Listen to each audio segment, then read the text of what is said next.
Lead संस्था द्वारा जम्मू कश्मीर लद्दाख का 2 दिवसीय जो महोत्सव जम्मू के गुलशन ग्राउंड में आयोजित हुआ है, उसके चलते एक प्रदर्शनी जो है बहुत ही प्राचीन पांडुलिपियां, और उसमें एक बहुत ही कम लोगों को ज्ञात होगा कि सबसे पहले जो कागज़ भारत में था, या खासकर हिमालय क्षेत्र में कश्मीर की बात करें, जम्मू कश्मीर की, तो वहाँ पे भोजपत्र के शाल के ऊपर जो ग्रंथ लिखे गए, और उसी की एक जो प्रति है, एक पांडुलिपि हमारे सामने है। यो भोजपत्र माने बर्च ट्री, बिटुला यूटिलिस, जिसको कश्मीरी लोग बुर्जा कहते हैं, या बुर्ज कुल कहते हैं, और डोगरी में पुरजा या पुजपत्तर। वो एक पेड़ है जो हिमालय में स्नो लाइन को या टिम्बर लाइन को डिमार्केट करता है।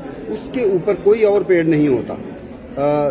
मैदान से जब हम पहाड़ की ओर चलते हैं तो सबसे ऊपर 10,000 11,000 फुट की ऊंचाई, समझ लीजिए 3,000 मीटर से भी ऊपर की ऊंचाई पर जो पेड़ हमें दिखाई देता है, लास्ट पेड़ हम कहें, वो होता है भोजपत्र, बर्च ट्री, बिटुला यूटिलिस।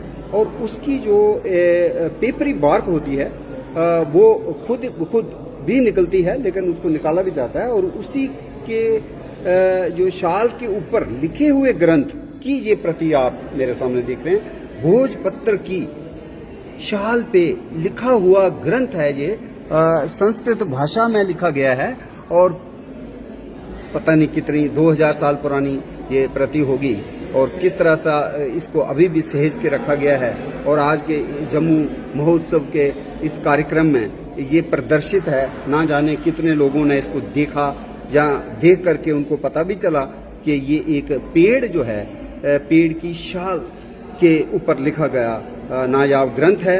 और साउथ इंडिया में बहुत से जो पांडुलिपियां हैं, ग्रंथ हैं, वो खास किस्म की जो ताड़ वृक्ष है, एक पाम है, पामेरा पाम, उसके ऊपर लिखे हुए ग्रंथ हमें मिलते हैं। लेकिन हिमालय क्षेत्र में, उत्तराखंड में, हिमाचल प्रदेश में और कश्मीर में, खास करके जम्मू के पहाड़ों में, जो ग्रंथ हमारे लिए एक बहुत ही अनमोल विरासत है, अनमोल धरोहर है, जिसमें हम इनको रणधीर पुस्तकालय में भी हम देखते हैं, इनको संग्रहित किया गया है। और उसी की एक जो एक सैंपल है, नमूना है, वो यहाँ पे अनिल पावा जी के अथक प्रयासों के चलते ये यहाँ पे प्रदर्शित है। और बहुत ही मतलब ये हमको पेड़ों से जोड़ता ग्रंथ है, बर्च ट्री से, भोजपत्र से। भोज की शाल को यज्ञ हवन में भी जो है इस्तेमाल किया जाता है। इसके ऊपर ताबीज लिखे जाते हैं। आज भी इसके जो औषधीय गुण हैं, उसके चलते जब सौंदर्य प्रसाधनों में भी कुछ लोग इसके जो रस का और इसकी शाल का इस्तेमाल करते हैं। खास करके एक पेय होता है भोजपत्र की चाय।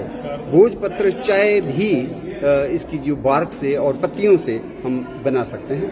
और ये ऐसा पेड़ है जो कम होता जा रहा है, खास करके जम्मू कश्मीर की बात करें। और किश्तवाड़ से जब हम सिंथन की तरफ जाते हैं तो सिंथन में हमको ये भोजपत्र के पेड़ मिलते हैं, दोनों तरफ, किश्तवाड़ शाहतरू की तरफ और डक्सम कोकरनाग की तरफ। ऐसे ही कुछ पेड़ हमें जोजिला को क्रॉस करते हुए दिखाई पड़ते हैं, और जहाँ गुरेज को जाते हुए राजधान टाप में भी हम भोजपत्र के पेड़ों को देखते हैं। बहुत ही कम पेड़ जो है बच रहे हैं, और इसकी जो रीजनरेशन है, इसका रीजनरेशन इतना कमज़ोर है कि इसको सपोर्ट की ज़रूरत है। वन विभाग को चाहिए कि इसकी विशेष करके पौधशाला जो है, नर्सरी जो है, वो बनाई जाए, ताकि बर्च ट्री, बिटुला यूटिलिस, इसकी जो आने वाले कल के लिए भी इसके पेड़ जो हैं वो बचे रहें। और ये जो हमारी सांस्कृतिक धरोहर के रूप में भोजपत्र की शाल के ऊपर ऐसे ग्रंथ हैं, इनको भी हमें सहेज के रखना चाहिए। इनका जो रख रखाव है और उनका लोगों को जागरूकता अभियान में शामिल करके जो आयोजक हैं, उन्होंने बहुत ही सराहनीय कार्य किया है। और यहाँ पे सिर्फ संस्कृत में भोजपत्र पे लिखे हुए ग्रंथ ही नहीं है, बल्कि यहाँ पे और भी फारसी लैंग्वेज में लिखे हुए भी कुछ प्रतियां हैं। और बहुत सी प्रतियां ऐसी हैं जो दारा शिकोह ने इनको अपने कार्यकाल में, अपने समय में उसको संस्कृत से पर्शियन भाषा में उसका अनुवाद भी किया था। और उसी में एक, अगर हम राज तरंगिणी की बात करें तो ये राज तरंगिणी है, और ये जो कल्हना ने लिखी श्री कल्हण की राज तरंगिणी जो 11वीं सदी के आसपास लिखी गई, और जिसमें कश्मीर का पूरा दस्तावेज है, कश्मीर का पूरा इतिहास है।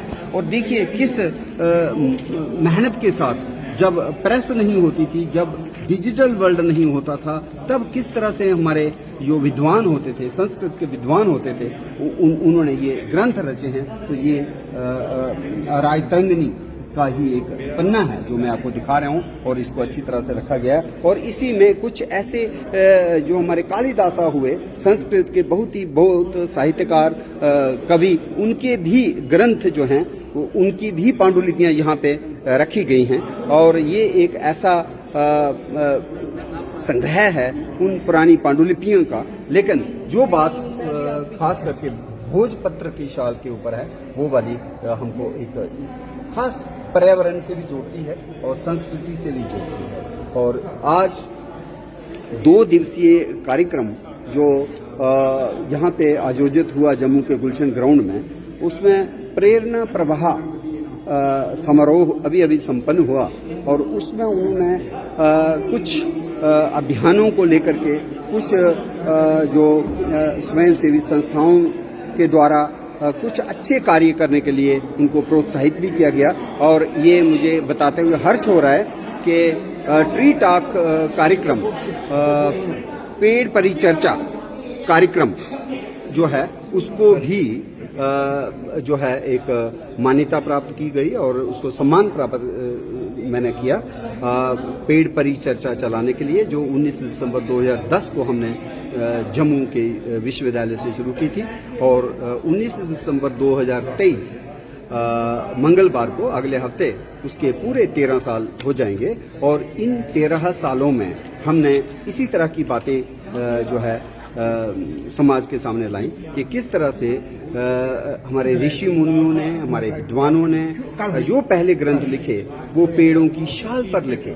और सिर्फ ऐसा ही नहीं, हमने जो प्रदर्शनी में लद्दाख के दाहानू के लोगों को भी उनकी वेशभूषा को देखा, या पाडर के लोग आए हुए थे और उनकी वेशभूषा में भेड़ बकरी के ऊन से बनाए हुए कपड़े जो हैं, उनका के ऊपर जो है कशीदाकारी और एक कढ़ाई की हुई उनके खास वेशभूषा थी। लेकिन उसमें एक खास चीज जो है, जो हमें जैव विविधता से जोड़ती है या हमें पर्यावरण प्रकृति से जोड़ती है, वो चीज मैंने देखी। समुद्र की कौरी, जहाँ कौडी जिसको कहते हैं, डोगरा समाज में या पंजाब में भी और हमारे उत्तरी भारत में हम देखते हैं कि शादी विवाह में कौडियाँ जो हैं वो कलीरों में पड़ती हैं। कलीरे जो दुल्हन को पहनाए जाते हैं, तो वो कौडियाँ मैंने लद्दाख के आर्यन महिलाओं की उस जो अलंकृत उनका जो वेशभूषा थी, पोशाक थी, उसमें आभूषण के तौर पे उन्होंने भी कौडियों को जो सी शेल्स हैं उसको प्रदर्शित किया था। तो किस तरह से जैव विविधता हमको जो है जोड़ती है हमारे संस्कारों से, हमारे धार्मिक आस्था से।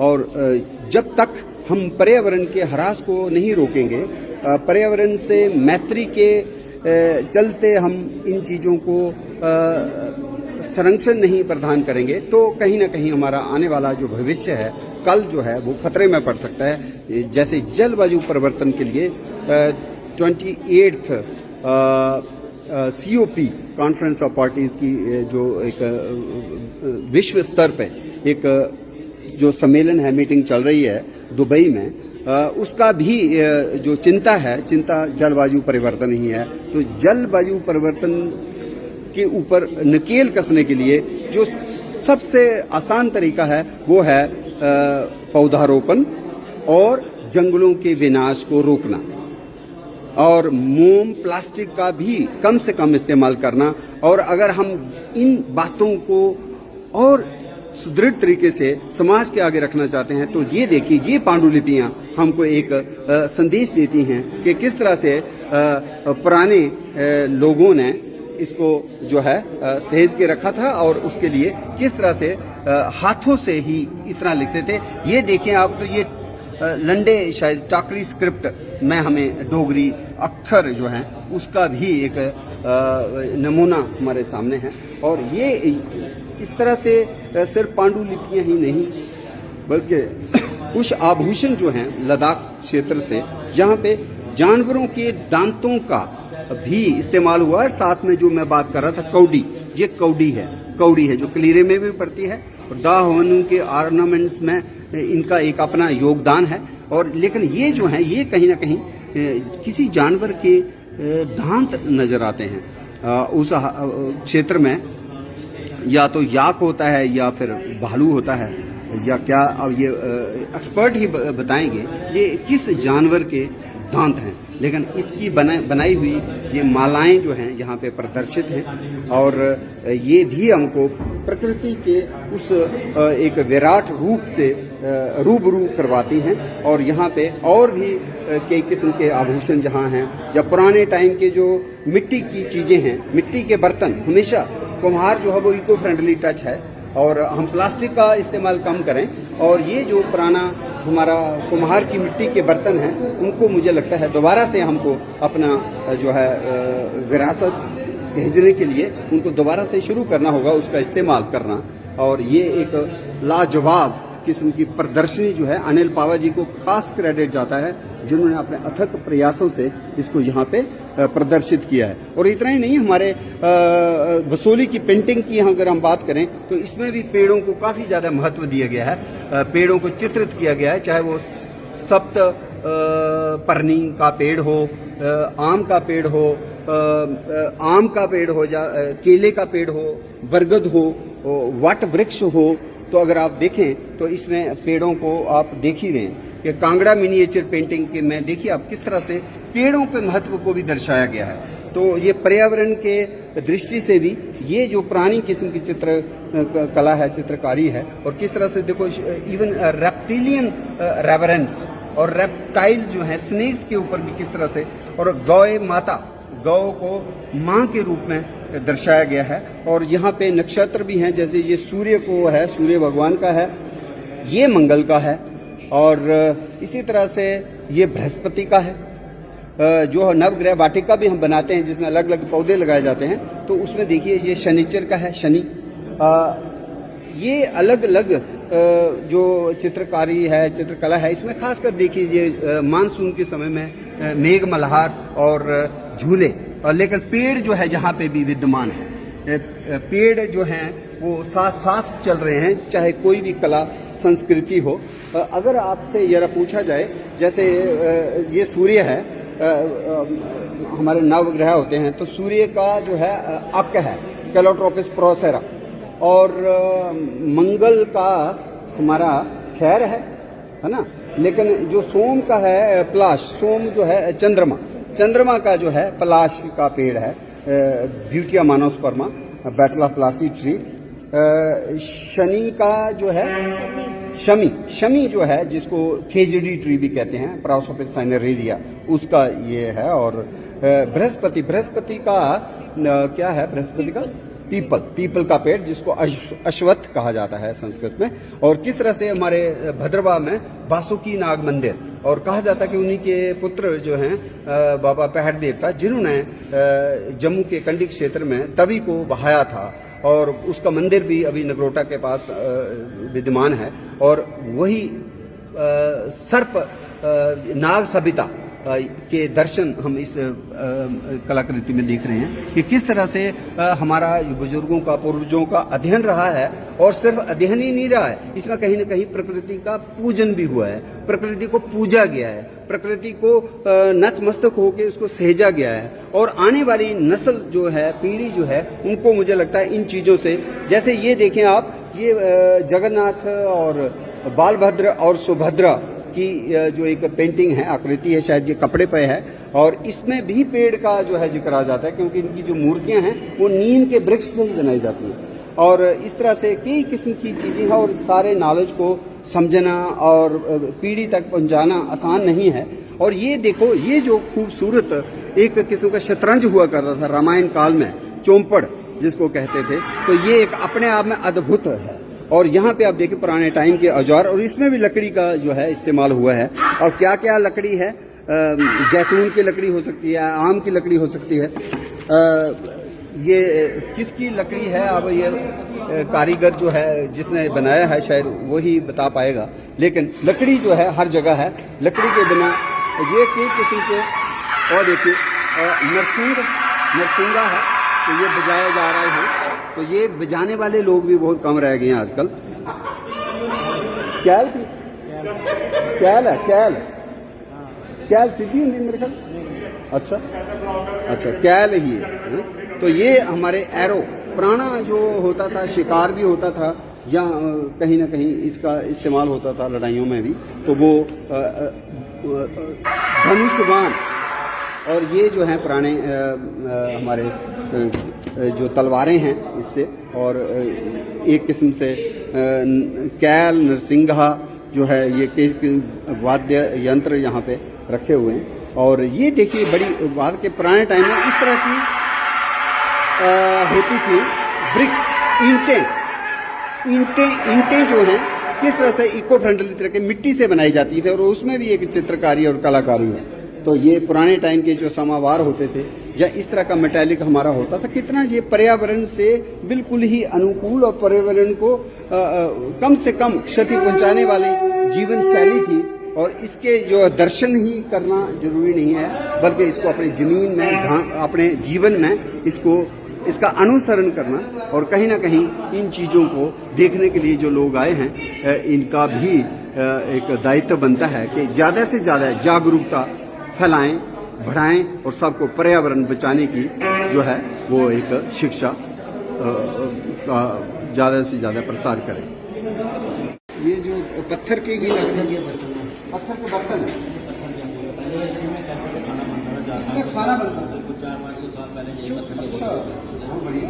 तो ये हमारे रिमोट एरिया में यूज किए, जैसे टुकटुक हो गए या लगाव हो गए। कारगिल के यात्रा जाओ तो रिमोट पहाड़ियों पे जाओगे तो उधर भी आएगा सुनचान पत्थर के बर्तन थोड़ा यूज हो रहे हैं। ये बहुत ही नायाब चीज है कि पत्थर काल में किस तरह से लोग पत्थरों के बर्तन में खाना बनाया करते थे, और आज हम प्लास्टिक की तरफ दौड़े जा रहे हैं। तो ये बहुत ही नायाब। उसके बाद जो मिट्टी के बर्तन शुरू है टेराकोटा, ये टेराकोटा, ये सारा टेराकोटा है। अच्छा, गैलन उस टाइम की कम से कम 500 साल पुरानी है। इसकी 500 साल पुरानी वाटर गैलन। पहले जो हमारे ट्रेड रूट थे, जो हमारे ट्रैवलर जाते थे उसका पानी लेके जाते थे। आज देखिए मिनरल वाटर बॉटल हम प्लास्टिक की यूज कर रहे हैं। हमें कुछ शिक्षा लेनी चाहिए इन चीज़ों से कि किस तरह से हम पर्यावरण का ह्रास कर रहे हैं। ये प्लास्टिक यूज करके उसको छोड़ के हम कहीं ना कहीं इस आर्ट एंड क्राफ्ट को जरूर बढ़ावा दें और लोगों में जागरूक भी करें लोगों को। बहुत अच्छा है। लाठी ज्वेलरी लग गई उसमें ट्राइबल ज्वेलरी, इसमें जो खास हुआ था वो बोन्स। अच्छा, अभी थोड़ी देर पहले एक जैवलिस्ट का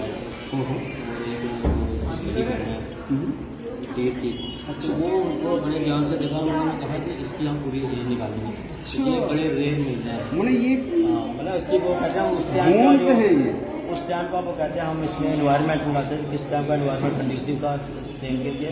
तो ये एनिमल उस टाइम के हम दिखाएंगे आपको ये क्या है। एज जो है ना वो कार्बन डेटिंग करते हैं एज के बारे में। लेकिन बहुत ही आपका प्रदर्शन जो है मुझे लगता है बहुत ही अनूठा है, अनुपम है, और बहुत ही सराहनीय कार्य जो आपने किया है अपनी लगन से। और यहाँ पे कोई खास आप बता रहे थे कि भाई जो कालिदासा के ये वाला ये रघुवंश कालिदास का लिखा हुआ पुस्तक जो है आप देख रहे हैं, भोजपत्र पे लिखी हुई जो है, ये Kalidas the great Sanskrit scholar, 12th century का लिखा हुआ है। 12th सेंचुरी कितना पुराना मैन्युस्क्रिप्ट है, भोजपत्र के ऊपर लिखा हुआ। कलहन की राजधानी, कलहन की राजधानी, ये हैंड रिटन, कहीं मिलते नहीं आज। और यहाँ पे डोगरा टाकरी जो लिफ्ट हो रही है इसमें बड़े कम बांसुरी जी, तो जो टाकरी के बांसुरी तो पर्शियन कौन सा? पर्शियन के सारे अरबिक। अच्छा, ये अरबिक और पर्शियन में लिखे हैं। इसमें एस्ट्रोनॉमी जो है साइंस के सारे। अच्छा, एस्ट्रोनॉमी, ये एस्ट्रोनॉमी एस्ट्रोनॉमी पे लिखी हुई बुक है। बहुत बढ़िया, बहुत बढ़िया। ये हमारा लद्दाख और हमारी मतलब डिक्शनरी है, 3 लैंग्वेज की है। लद्दाख की कैसे सीखनी है, कैसे सीखनी है। बहुत बढ़िया, बहुत। और आपको बहुत बहुत बधाई। आपको कई सम्मान भी प्राप्त हुए हैं और आपकी ये लगन देख के हमको भी हौसला मिलता है। बहुत बहुत धन्यवाद। धन्यवाद। आपने काफ़ी काम किया तो आप अगर मेरे म्यूजियम में आए तो मुझे मेरे लिए बड़ी सौभाग्य की बात है कि आप लोगों का मार्गदर्शन में मुझे जनरेशन को ये सीखने की पीढ़ी मिलेगी, वो जो अपना हेरिटेज है वो